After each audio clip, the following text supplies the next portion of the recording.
Welcome to the call.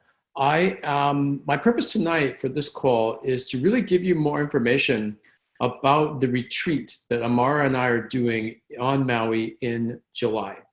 So, I do a regular talk once a month called Magic Talks, and each one of those talks has a subject like the power of the sacred sites of Maui, or death, change, and transformation, or traveling through time, or whatever it might be. And those are intended to be a transmission.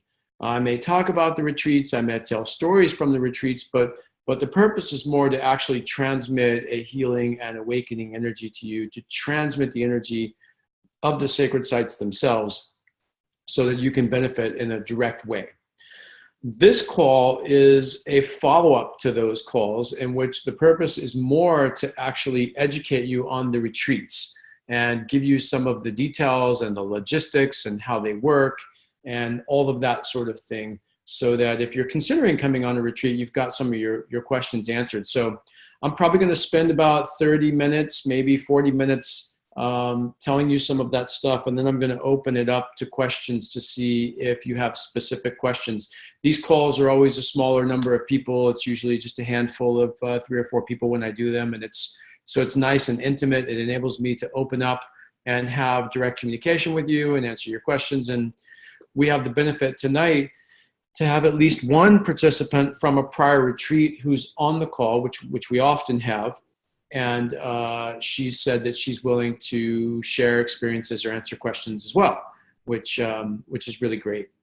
I do want to start by talking about, exactly what these retreats are, and the fact that it's on Maui and what that means and what that's about, because these are sacred site vortex retreats. So the idea with this retreat and what occurs, and I've been doing them for about 20 years now, is I create what I call a shamanic container. And this is a container which is a frequency and a vibration in which we are all going to be marinating in while we're together. And the marinade is going to be unconditional love. It's going to be awakening. It's going to be a space that's free of illusion, that dates back before this time when we're in Western mind, when we're in linear thinking, when we're in our logical mind. We're actually going to travel interdimensionally through time into timelessness and back in time into ancient Hawaii, back before the different voyagers came to Hawaii and brought different cultures and different influences. Ancient Hawaii was a place where they were living in unity consciousness. They were living in oneness. They didn't own anything. They worked only as much as they needed to, and they played and they sang and they danced. They were known as the children of the rainbow because they held on to their childlike innocence and their playfulness. And they had a way of being together that did not include separation. There were no castes. There was no one that was better than anything else. In fact, they didn't even have language for that kind of separation. And they stem from ancient Lemuria. And the Hawaiians say that they actually came here prior to that from the Pleiades. And so it's the Hawaiian Islands being one of, well, actually the most isolated set of islands in the world. What that did for them is they were holding this energy, this frequency of multidimensional reality, of fifth dimensional reality, of an awakened field.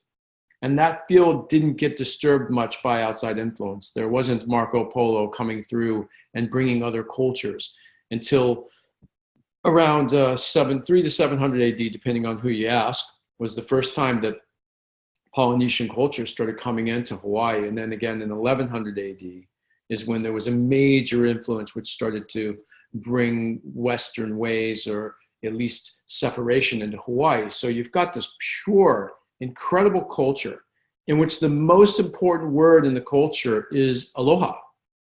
And aloha literally, in the simplest translation, means love. And you hear it when you're in Hawaii all the time, because they greet each other with the word love. They say goodbye with the word love. They put it in front of all sorts of things that they're speaking about, like the land. They talk about aloha aina, the love of the land. It's pervasive, this frequency of unconditional love.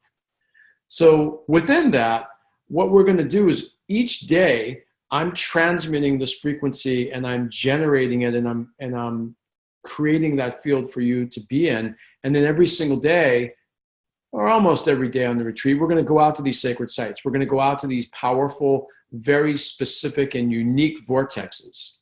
And these vortexes amplify and catalyze and accelerate transformation and awakening in very specific and unique ways.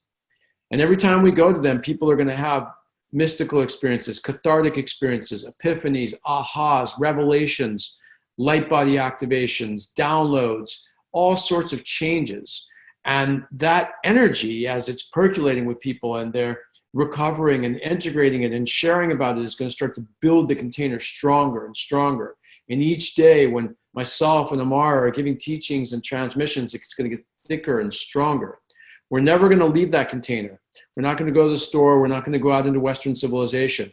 We're creating our own bubble of deep, deep shamanic consciousness. And so some of the sites we go to, I just want to mention a few specifically, and I guess generally mention that Maui is known as the island of instant manifestation. And actually, some of the peaks in Hawaii are the tallest mountains in the world. Mauna Kea is the tallest mountain in the world when you measure it from the sea floor to its peak. It's taller than Everest. And when sea levels were different, these were massive, massive land masses, the tips of ancient Lemuria. And Maui is well known for this feature that things just happen there. I mean, so many times I remember being up on the mountain and I just mentioned to somebody that I really wanted, actually, it wasn't a need, it was a want, some really professional camera equipment and lighting equipment and things like that, because I wanted to shoot some videos. I came down from the mountain, I opened up my email, and one of my friends who is a professional videographer offered me all of his equipment for free. It was that day, it was instant. It happened just like that. I had the same thing happen with a friend of mine who's a famous painter, and I wanted one of his paintings. Thought about that while I was up there, came down, got a call from him that day with a special deal where I could have one of his, probably $12,000, $15,000 paintings for a couple of $100 for a special circumstance. It was incredible how that just arrived out of nothing. I remember some friends and I were once talking about how we wanted to go to a sweat lodge. We were sitting having lunch on the slopes of Mauna Kea. And as we sat there having lunch, talking about a sweat lodge, we decided to get in the car and go explore the island.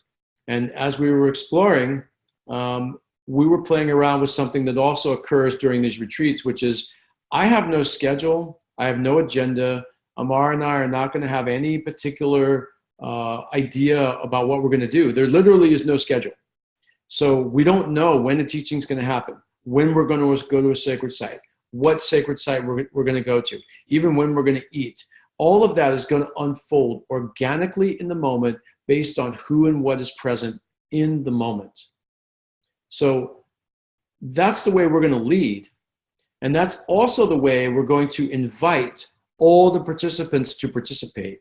So this is a shamanic experiential retreat. One of the things about shamanism is there's a lot of sort of Western ways that it's taught these days. But really, in ancient times, when you learned shamanism, you went and you hung out with a shaman. And you just experienced life. And as life arose, the teachings arose. As nature showed you things, there were lessons to be learned. There were transformational experiences, initiations. And that's the way my teacher learned. I remember a story of her spending 3 weeks in the jungle. She had no possessions with her. It was just her and this kahuna that she eventually introduced me to, that I worked with. And they just went out in the jungle and they went out into sacred sites and things occurred. And there were initiations that happened. This is how it used to be. And so on this retreat, it's not a workshop like you go to a class and we're going to give you some exercises to go do. This is an experiential, shamanic vision quest of sorts. We will get together in the mornings, most likely, like I said, there's no agenda, but it often occurs that at some point in the day, there's a transmission that we give that sets up the field and thins the veils, opens up possibilities, and permeates the field with unconditional love. And that unconditional love will then start to penetrate into your being, find every part inside of you where you don't love yourself fully, where you think you're not enough, where you have voices that say you can't do it, or doubts, or any kind of distortions or separation that you're living in. And it will start to heal that. And sometimes it just happens through an experience of love and light and bliss. And sometimes it happens through cathartic release, or sometimes it happens through a mystical experience or a download. There's countless ways that these things occur, but the unconditional love will cook you. It will percolate inside of you and find those nooks and crannies that need that love, that have been conditioned out of that love, that somehow are in thought and in wounds and trauma, and it will heal it. And that's the container that we're marinating in. So we went driving this one day, and by the way, I oftentimes start stories and then I don't finish them, and then I start others and I don't finish them, and it's part of the transmittive process. So if I start a story and I don't finish it, don't worry, I probably will later, and if I don't finish it later, I probably left the open loop on purpose. So we get in the car and we start driving because we're going to follow our inner guidance this day. It means I'm going to tune in on the inside and I'm going to follow my higher self. And this is what I'm guiding every person on the retreat to do in every moment. And that's how we all know when something's going to happen. For example, I took a group to this incredible vortex on the east side. I guess it's the east side of Maui over on Hana. And it's a power vortex, and it activates any place that you're feeling disempowered, that you're feeling weak, that you're not in your full centered power. And it brings it to the surface so you can heal it and resolve it, sometimes instantly.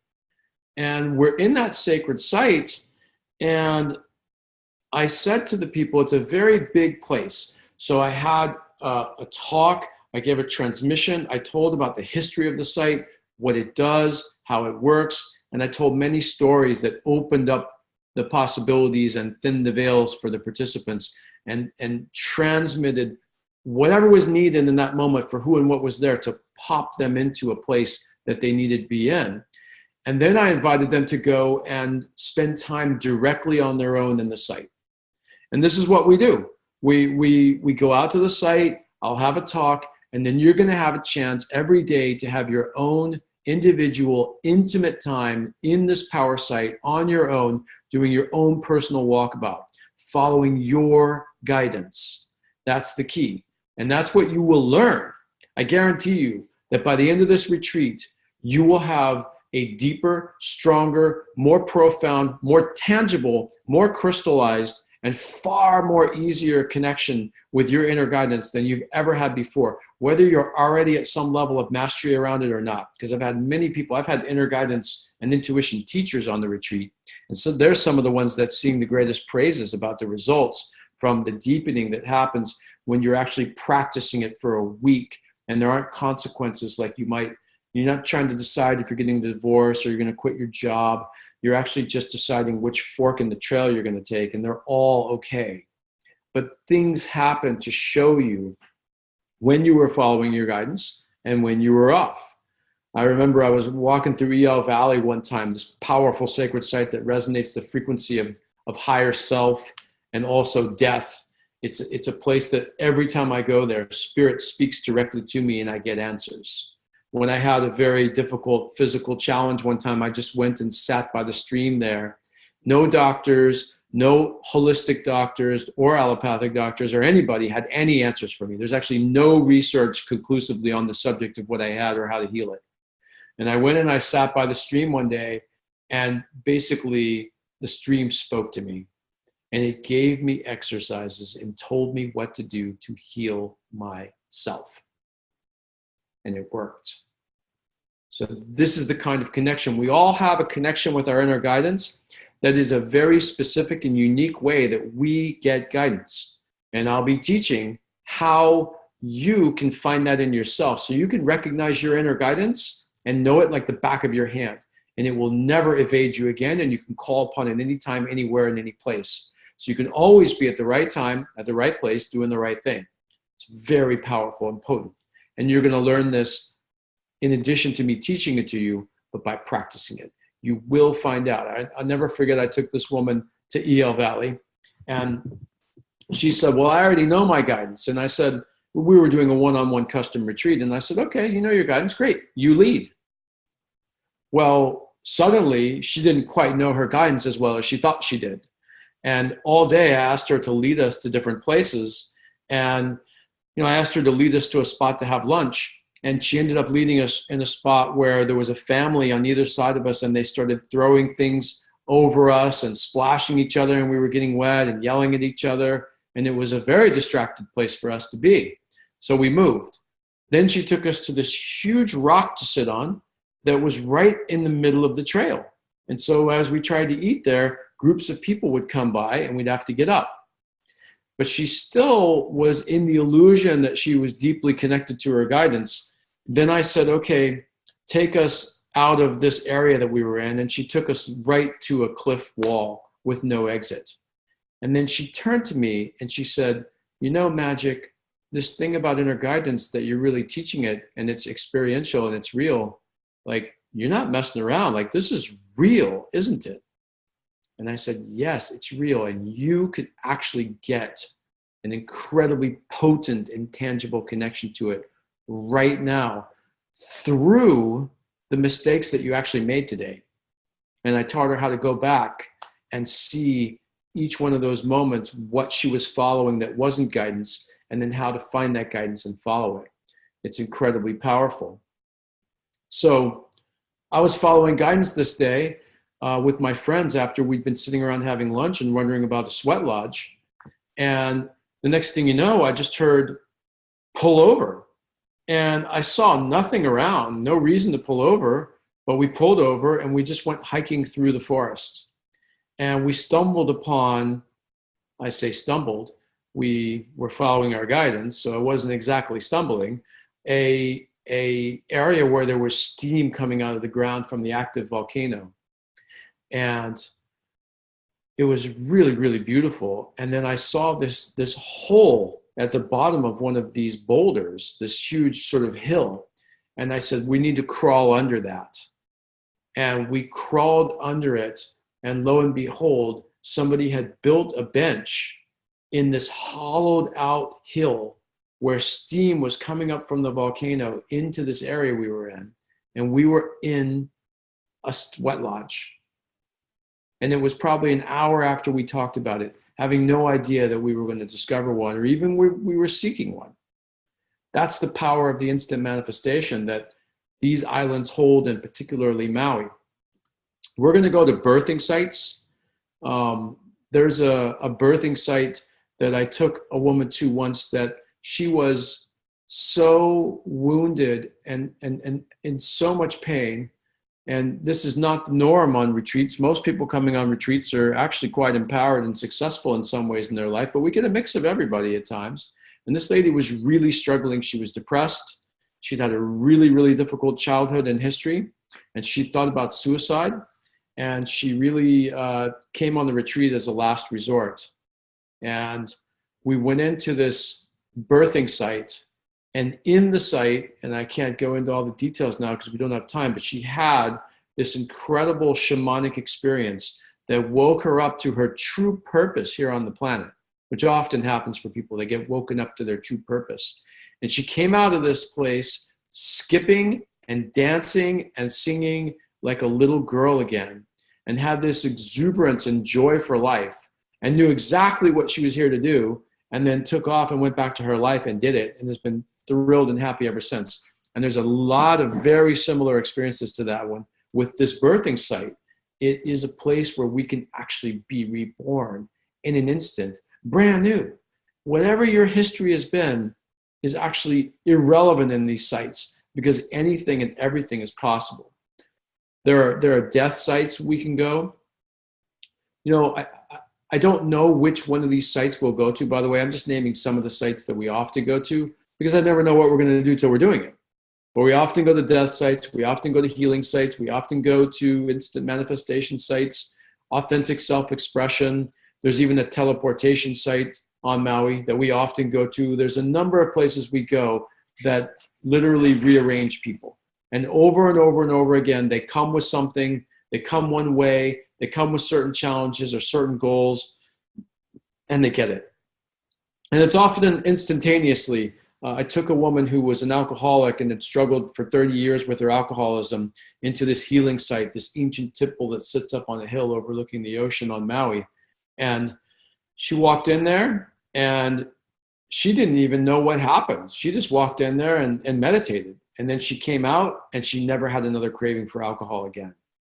These places are not the same three-dimensional physical reality with the rules and laws of science that we typically are living in. So that's just a little bit about what we're going to do, what the retreat is. It's going to be on Maui. There are typically about 12 to 14 participants. We keep it very small. I know that there's a participant or on this call that was on retreats that were much larger at one time, but we've reduced them down to create more intimacy. There's this family vibe that happens on the retreat because remember, my work is about love. I spent about 6 years with someone that I nicknamed the unconditional love shaman, in which he would sit with me silently for hours and transmit unconditional love into me. And he was teaching me how to do that. And I did that a couple times a week for hours, for years. And so this is a space of true unconditional love in which I'm also teaching you a specific technique to be able to love yourself in a very potent way. And so in that container, not only is anything possible, but there is this incredible field of love that bonds all the people together. People often say that one of their greatest treasures from the retreat is all of the learnings from the teachers that were all the other participants. And people bond together for life and often stay in communication for many, many years or the rest of their lives. And that's one of the things that the small, intimate nature of the retreat does. We're going to be having this retreat at a facility on the North Shore of Maui, which the whole area used to be the Tantra capital of the world. You know, all the different Tantra teachers, Charles Muir and Margot Anand and Laurie Grace and Raphael Kutera and Jonah Tomas, and it just goes on and on and on, the people that live down there. And this woman actually started purchasing up all of the houses that were sitting on this cliff overlooking this vast jungle canyon and the ocean. And out of all of this purchasing of these incredible, beautiful houses and facilities, she created this retreat center. And there's been Quodoshkas there in the past, if anybody knows of Quodoshka or participated in that. And I've held retreats there in the past. There's over 100-foot waterfall on the property. Much of the property is looking out at the ocean and down at this beautiful canyon. There's hot tubs on the property, and there's steam and dry sauna and the swimming pool, and it's really exquisite. And the thing that I like the most about this particular property is that the mana, which is a Hawaiian word for the power, the juice of this land is extraordinary. Everything is alive. The plants talk, the rocks talk, the trees are alive, and it's activating and catalyzing and super potent and incredibly beautiful with so many different plants and flowers. It's really a gorgeous place. And so this retreat is a 7-day retreat. It's Saturday to Saturday. It starts in the afternoon on Saturday, July 7th. And you'll want to fly into Kahului, which the airport code is OGG on Maui. And it's an all-inclusive retreat except for transportation. So sorry about knocking the table every now and then. Once you arrive at the facility, then we're going to take care of everything. You just have to get there on your plane and then get a vehicle when you're there so that you have a way to get out to the sacred sites. The way we go to the sacred sites is that, people will all have their vehicles, and on any given day, maybe 3 people, 4 people will volunteer to drive that day. Typically, this is how it works. And everybody will pile into their cars. Sometimes, 3 or 4 people volunteer every day, and sometimes it rotates. I do have a connection on the island. I have a few connections on the island of small local car rental companies that are very inexpensive. So that's a very reasonable component of all this. And then when you arrive at the beautiful retreat center, you're going to be in double occupancy. And we're going to have lots of food. The kitchen will be open if you want a snack. There'll be tons of different options for breakfast. We'll typically pack our lunches up. We'll have lots of options for lunch. You'll pack your lunch up to go so that we can eat it out on the land, in nature, in a sacred site. And then our dinners will be catered by an amazing caterer that's just really provides wonderful food. And so you're really handled and cared for, and everything's there. And if you have dietary restrictions like gluten-free or vegetarian or vegan or whatever it might be, it's easy for us to accommodate that.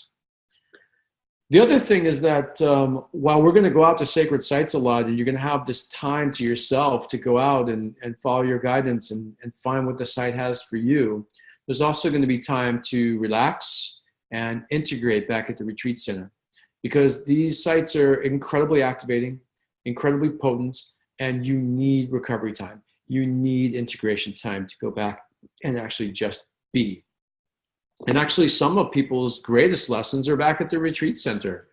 I remember the very first retreat that I did on my own without my teacher, maybe 10, 12 years ago, actually maybe 13 years ago. One of the participants had this inner guidance that he should go over and lay in this hammock. In fact, he actually raised his hand at dinner and he said, Magic, you've been talking about this inner guidance thing, and I see that you're leading from it, and I'm trying, but, honestly, I think it's bullshit, because today I was guided to go get in this hammock. And so I followed it. I walked up and I went over to get in this hammock, and somebody else was in it. So obviously it's not accurate. And it was really interesting because before I had a chance to even address his question, somebody else raised their hand and they said, I've got something to say about this. And I said, please. And they said, well, that's fascinating, because I was also guided to go in the hammock, but I was guided specifically that gentleman that was just speaking, his name was Neil, that Neil was going to want to come get in the hammock, and that I was to lay there until Neil came over to the hammock, and then I was to let Neil have it and to get up. But see, Neil let his doubts get in the way, so he didn't actually walk all the way over to the hammock. He just saw somebody was there, thought his guidance was wrong, and gave up. And that was his most powerful experience, probably out of the 3 or 4 retreats that he went on, because it truly woke him up that his guidance actually is real. And he became one of those people that walks out of the retreat and is following their guidance literally in every moment. For years and years, when I talked to Neil after that, he was always speaking about following his guidance. And it had led him to leave his job and start other jobs and to girlfriends and all sorts of pathways that were quite fruitful for him, because it's very powerful to be aligned with God's will, if you will. Whether God to you is the universe or spirit or your higher self or greater intelligence or whatever it is, if you can actually get yourself out of the way and release the personality and let what really wants to come through you flow through, life becomes a continuous stream of miracles. So the weather on Maui this time of year is quite beautiful. It's warm. Usually the highs are about 85 degrees, 82, 85 degrees. It's often sunny, although the island of Maui has 11 of the 13 climate zones that exist on the planet. It's one of only 3 places like that in the world. And what that means, and particularly on Maui, all of those climate zones, all 11 out of 13 on the planet, are accessible within approximately a 45-minute drive on Maui, versus the other two places, it's hours drive. So it's really incredible that, within a stone's throw, we could be in a high alpine forest or a cloud forest, or we could be down, in a rainforest or in the desert. And so, you'll want to be prepared for all of that, because we never know where we're going to go or what we're going to do. But we do know that there is every condition there, and that the weather is generally really amazing this time of year. So let me just look at my little list of things I wanted to make sure to go over: food, transportation, facilities, weather. And so, okay, I want to see if there's questions. And also, I know Cindy is on the call, and she was on the call last night, and she wanted to chime in and say a few things. She's a participant. There was a few participants on the call last night. So I want to actually just give Cindy just 5 minutes. Cindy, if there's anything that you want to say or add that you don't think that I, did an adequate job, or something that you could fill in for a moment. And then I want to open up to see if there's any questions. So let's see if I can unmute Cindy. Cindy, are you there? Yes. Can you hear me? I can. Oh, perfect. Oh, well, first of all, you're very adequate at everything you do with the retreat. I mean, it's so above and beyond, and blew my expectations out of the water. But just to maybe speak to what you brought up, the container, some people kind of had a fear around that, people with families and kids and things like that. That was challenging for some people, but you are able to connect with somebody, either Magic or another retreat coordinator, in case of an emergency. So there's always a way for someone to connect with you, so you can lay that fear aside. Let me just speak, Cindy, if I may, in case they Sure. don't know what you're talking about. I think what she's saying is that we typically ask you to cut off communication with the outside world while you're on the retreat. And so for some people that's challenging, who have children, or even people who have certain kind of jobs. And that rule is not hard and fast. That is a rule that is adaptable depending on people's circumstances, and flexible. There are ways that we can keep the container strong if somebody needs to reach outside the container, as long as they tell me about it and we plan it. But in general, we ask you to keep the container closed, which really helps you drop into this ancient place, and this what many feel is an altered field, but it's really just the field of your naturalness. So some people could get concerned about that, because they feel like it's hard for them to disconnect from the world. And if that's something that comes up for somebody, don't worry about that, because we can always work it out. And there's always an opportunity to have whatever need that you have met. That's the thing. One of the bottom lines that my teacher taught me from the beginning is that people's 3D material world needs have to be met very well for them to release into what we're up to.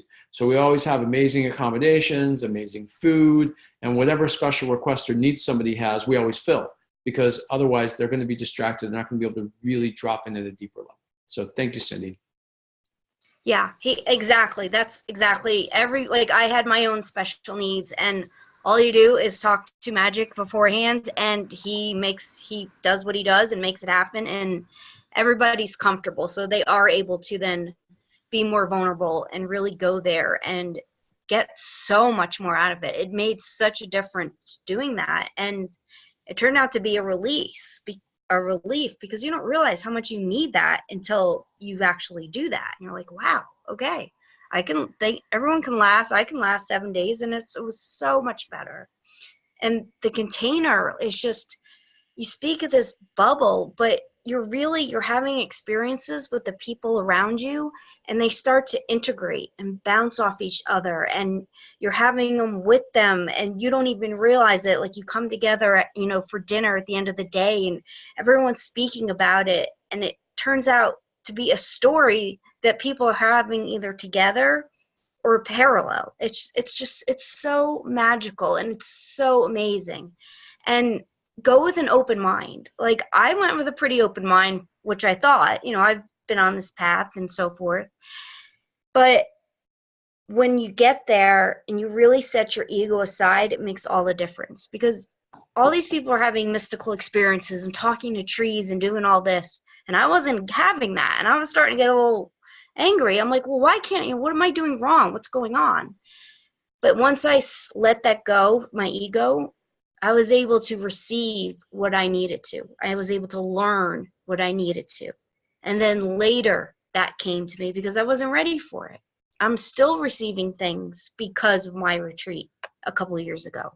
Yeah, and Cindy, I just want to chime in real quick and say that it's there's something really beautiful, because almost every day people are sharing their stories with each other. And so all of a sudden, things that, it's not just me saying these things anymore. It's all these other people saying them. And it opens up possibilities. It starts to dissolve your limitations, and you start to see that there's more possible than you ever thought possible. And there's so much healing that happens in just hearing all of that. And sometimes the people having a lot of mystical experiences are jealous of the people who are having cathartic experiences. And the people who are having cathartic experiences are jealous of the people having mystical experiences. And that's just one of your wounds that's coming up. It's just part of the conditioning, because everybody's going to have a different experience, and it's all in the proper sequence and order if you just trust. And, I have people who have been on 8 or 9 retreats with me, and every time they come, their life is completely revolutionized. They go back into their life and they're completely different. And they've never had a mystical experience. They just have realizations, epiphanies, ahas. They get rearranged, but they don't have a consciousness about it. They're just different from it. I've had a lot of people show up with a disease and nothing happens that they're aware of, and then they just leave and it's gone. And so, but maybe they wanted to have a mystical experience, but it's what's right for you in any given moment. And of course, if you come with an intention for something like that, it's probably going to happen, but you may have to move through some things or some doubts or whatever. And also the point of, I love that you said you're still getting the lessons for years. I actually am still getting lessons from retreats that I did that are what I'm up to now. My retreats, 15 years later, like just the last few years, I realized that things that happened to me on my very first retreat in around 1999, that they were doing something that I didn't even know they were doing. I couldn't explain those experiences then. And now I'm like, oh, wow, that's what the island was gifting me. That's what set in motion this whole chain of healing and transformative events that has been occurring the last 20 years. I mean, it's extraordinary how these seeds that get planted, they keep growing and growing and growing. Exactly. Yeah. It's from the smallest lessons to things that I didn't even realize it, or my roommate was having, and now it's happening to me like years later. It's absolutely extraordinary. Not just the lessons, but even because you never know where it's going to take you, you have to bring, different supplies depending on where you're going. One of the things is a flashlight that goes around your head.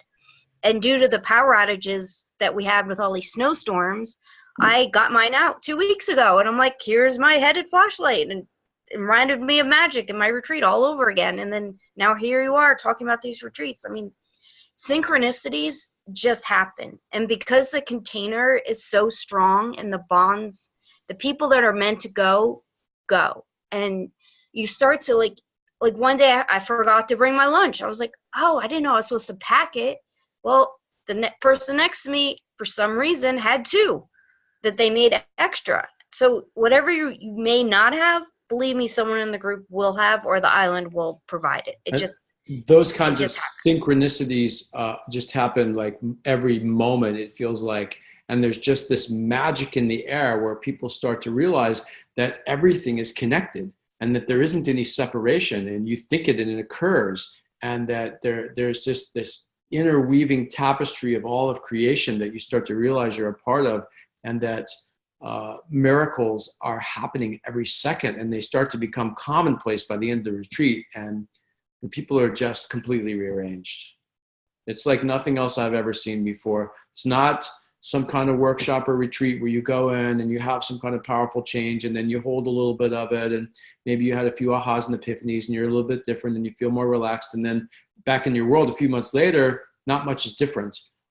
People are permanently altered and shifted by this. There was a woman that came on the Maui retreat, speaking of the power of Haleakala, and her life was so challenged. She was in such victim mode and suffering in her life and negativity and drama, and she was just in so much conditioning. And she really struggled on the retreat a few times, and she had some really deep cathartic releases where her wounds were activated so she could feel them and release them. And then at the end of the retreat on Haleakala, she just popped and she woke up and she became awakened. She became at peace with the world exactly the way it is. No matter what happens, no matter whether she gets something that she wants or doesn't get something that she doesn't want, whether people are cruel to her or nice to her, she did not have any concern about it anymore, because she realized what she truly is and connected to the infinite nature, the infinite reality that is her, and that nothing matters in this temporary reality when you know that you're actually God, when you know that you're infinite. And she became at peace with everything, including being diagnosed with cancer. Not that long afterwards, she had no problem with it. She was totally at peace. So I want to, it's been about 45 minutes. I want to see if there's any questions. And then we'll just see if there's anything up from there. So I'm going to unmute and just see if anybody wants to ask anything.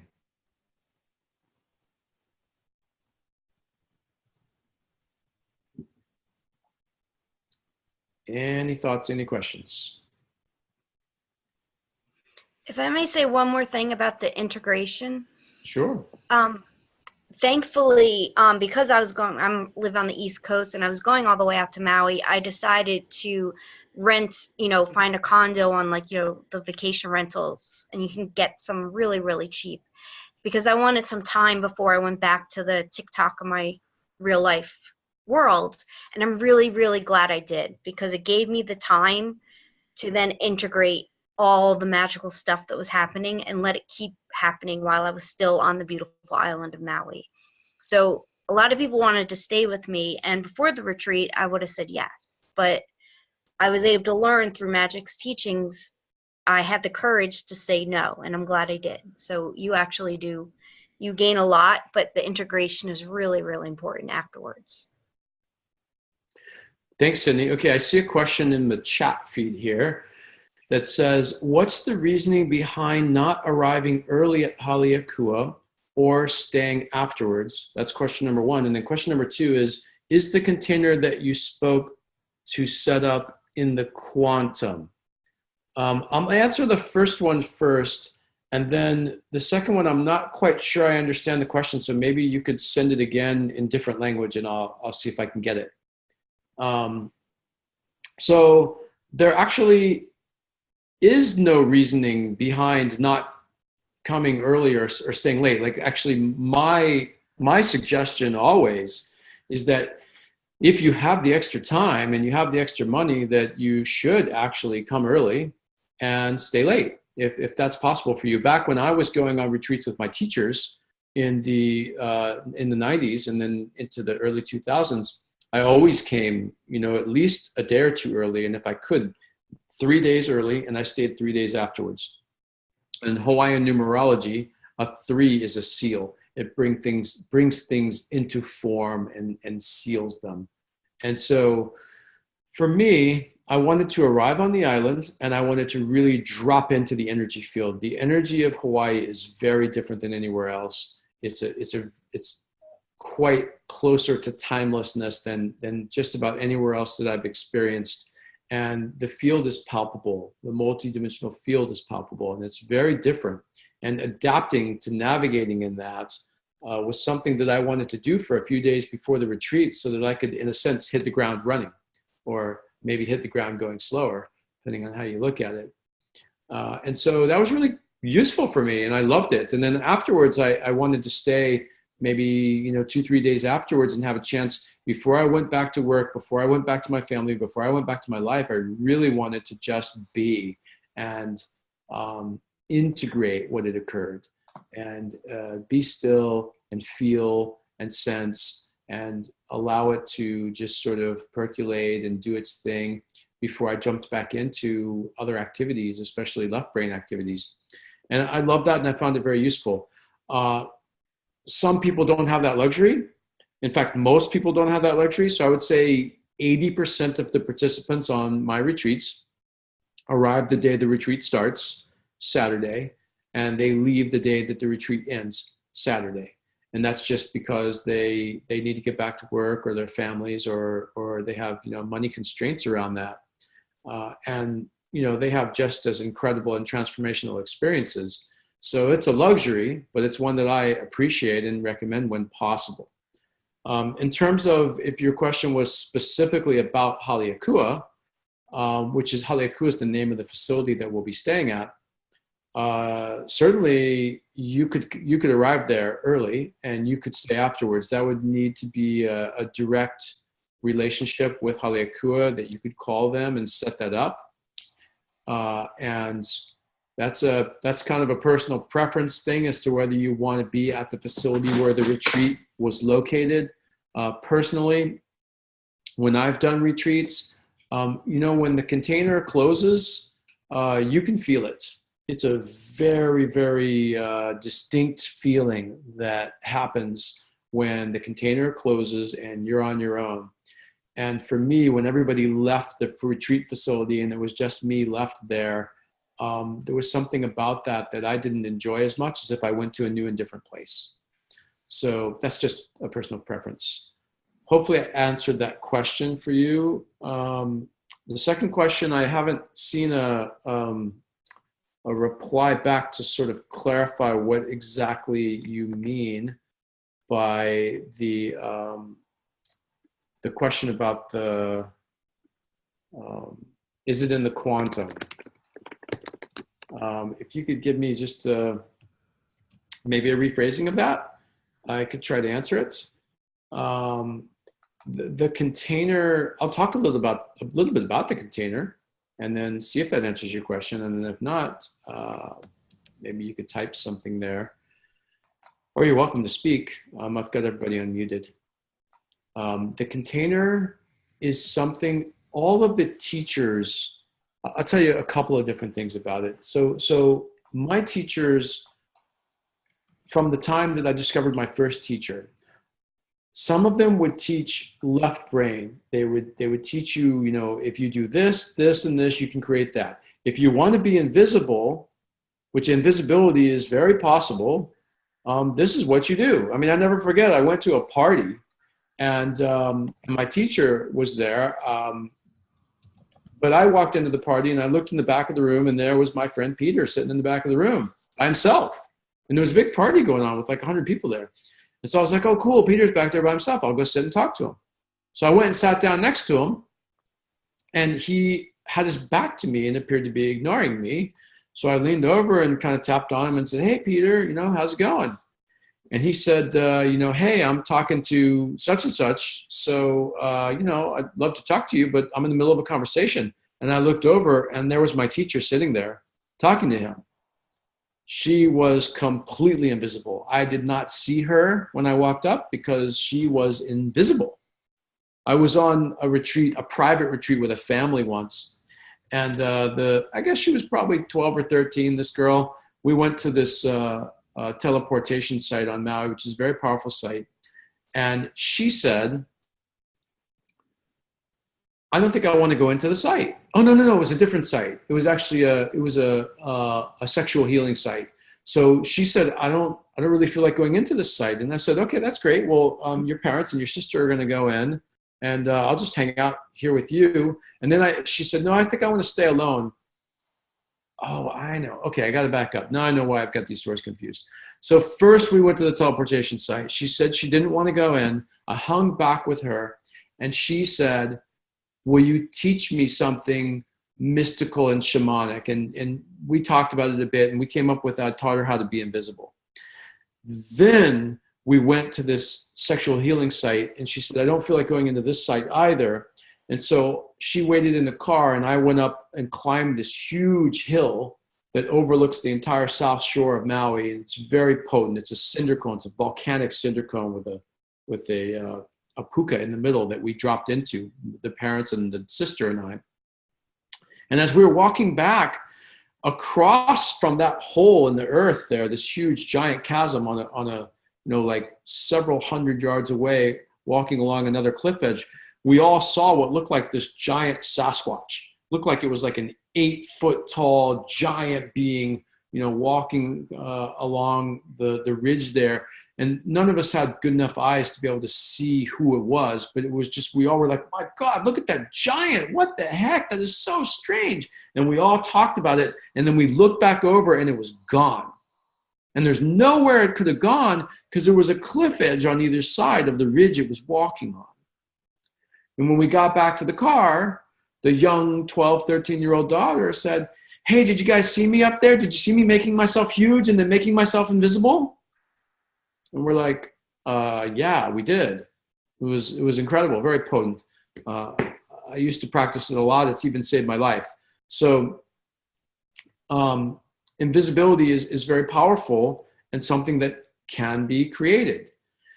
So this container is something that stems from all of my teachers who, when they taught, and sometimes they could tell me, here's the steps to being invisible. But what was more important is they actually transmitted the frequency and the energy of invisibility into my being, and it landed inside of me and percolated in me, and then started to well up inside of me as realizations within myself about how to do that. That's a shamanic teaching.